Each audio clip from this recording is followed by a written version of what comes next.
A coincidence or an attempt to sabotage the nuclear talks? An attack on an Iranian ship in the Red Sea? Iran says the MV Saviz was being used as a base to support logistical and anti-piracy operations. But it's long been believed the cargo ship was used by Iran's Revolutionary Guards, and Israel quickly emerged as a possible suspect for the attack. Last month, Israel had accused Iran of targeting one of its vessels, but neither country is admitting responsibility for either incident. In the case of the MV Saviz, it's believed a mine was attached to the ship as the nuclear talks in Vienna got underway. It's hard to consider this a coincidence. Maybe it is.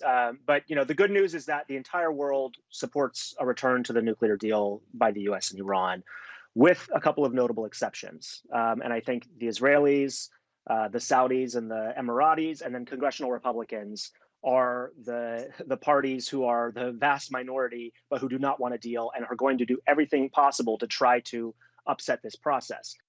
Iran wants all sanctions imposed by the United States lifted before it returns to its compliance of the nuclear deal.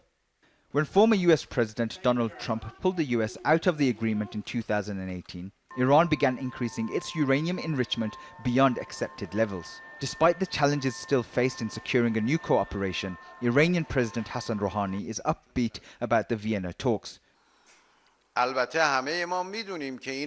We have no doubt that this success was achieved thanks to the resilience of the Iranian nation and their national integration. The US administration is admitting that they have no other way but to negotiate and suggest direct talks if Iran wants, or indirect talks through the P4+1 countries. But there's still a long way to go. We do see this as a constructive and certainly welcome step. And in the end, we hope that we are able to leave Vienna, return to the United States, our negotiating team, I should say, with a better understanding of a roadmap for how we get to that end state, mutual compliance. So far, both the United States and Iran are positive about the talks, even though they're not talking to each other directly. The European negotiators hope that some form of agreement can be reached, but some regional countries are not happy with Joe Biden's policy of engaging with Iran. And there's concern here in Tehran that there may be attempts to derail the negotiations. Baig, Al Jazeera, Tehran.